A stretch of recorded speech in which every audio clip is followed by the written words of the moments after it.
घोडेगाव रस्त्यावरती एक भीषण असा अपघात या मनसर घोडेगाव रस्त्यावरील वडगाव फाट्यावरती झालेला तुम्हाला पाहायला मिळेल। एक असा भीषण असा अपघात की इको गाडी आणि एक दुचाकी या दोघांमध्ये अपघात झालेला पाहायला मिळतोय।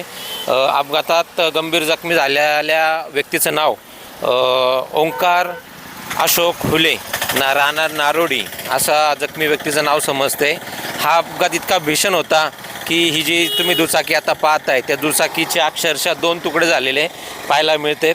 आणि ही जी इको गाडी असं समजतं प्राथमिक माहितीनुसार ही जी इको गाडी आहे ती इको गाडी भीमाशंकरवरनं मनसर दिशेला येत होती आणि ही जी दुचाकी ह्याच्यावरती सांगितलं जातं आहे की एक विद्यार्थी होता, त्याचं नाव आहे ओंकार अशोक हुले। तर हा मनसरवरनं नारोडी या दिशेला जात होता, तर ही समोरासमोर धडक झाल्याचं प्राथमिकदृष्ट्या पाहायला मिळतं आहे।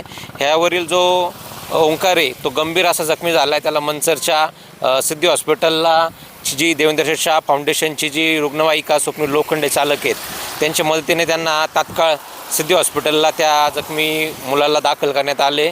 आणि तुम्ही एक पाहू शकता की आता पावसाचे दिवस आहे, गाड्या रस्त्याला तुम्हाला पाहायला मिळतील की भीमाशंकरला पर्यटकांची भाविकांची गर्दी वाढली आहे। आणि असं समजते की ही जी इको आहे ही नाशिकची आहे आणि ह्या इकोला समोर जेव्हा धडक झाली तेव्हा ही इको रॉंग साईडने, कारण की तुम्ही पाहता की ही जी साईट आहे ही लेन आहे ही मनसरवरनं नारोडी किंवा घोडेगाव साईडला जाणारी ही लेन, पण ती जी इकोची तुम्ही दिशा बघितली त्या तुम्ही इको दाखवा प्रेक्षकांना की ती इको मनसरच्या दिशेला तोंड करू नये, जेणेकरून असं समजते किंवा असं प्राथमिकदृष्ट्या दिसते की ही जो इको आहे इको गाडीवाल्याचा स्वतःचा ताबा सुटलेला असावा की ही जी गाडी अक्षरशः ह्या रोड सोडून खाली गेली आहे आणि ह्या मातीच्या ढिगाऱ्यावरनं ती चढून ह्या भागाला गेली आहे। आणि त्या गाडीमध्ये जवळपास एक कुटुंब होतं, महिला होती, एक लहान मुलगी होती।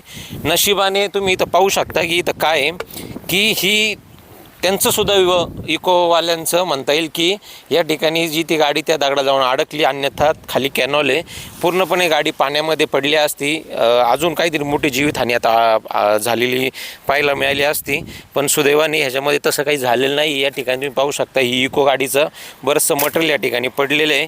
आणि ही जो दुचाकीवाला ओंकार हुले हा गंभीर जखमी आहे, ह्याला तातडीने सिद्धी हॉस्पिटलला ॲडमिट केले एक खाजगी दवाखान्यामध्ये।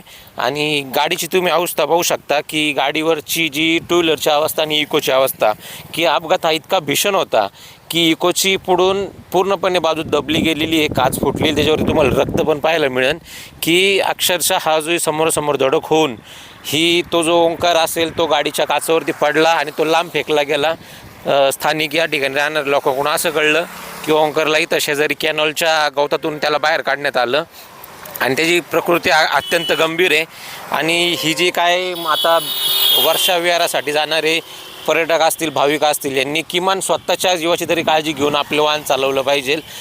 त्या ओंकार बाबतीत जर आम्ही प्राथमिक माहिती घेतली किंवा ओंकारचे वडील नाही आहेत आणि आज त्याची परिस्थिती खूप गंभीर आहे। जर हा जो रोड आज चांगला झाला आहे त्याच्यावरती वाहन वेगाने धावतात आहे, पर्यटकांची ओढ भीमाशंकरकडे वाढते, पण हे सगळं होत असताना वाहतुकीचे काही नियम पाळले गेले पाहिजे, काळजी घेतली पाहिजे। या ठिकाणी प्रशासनाने काहीतरी उपाययोजना करणं गरजेचं आहे। टायगर टाईमसाठी रवी लोखंडे, मनसर।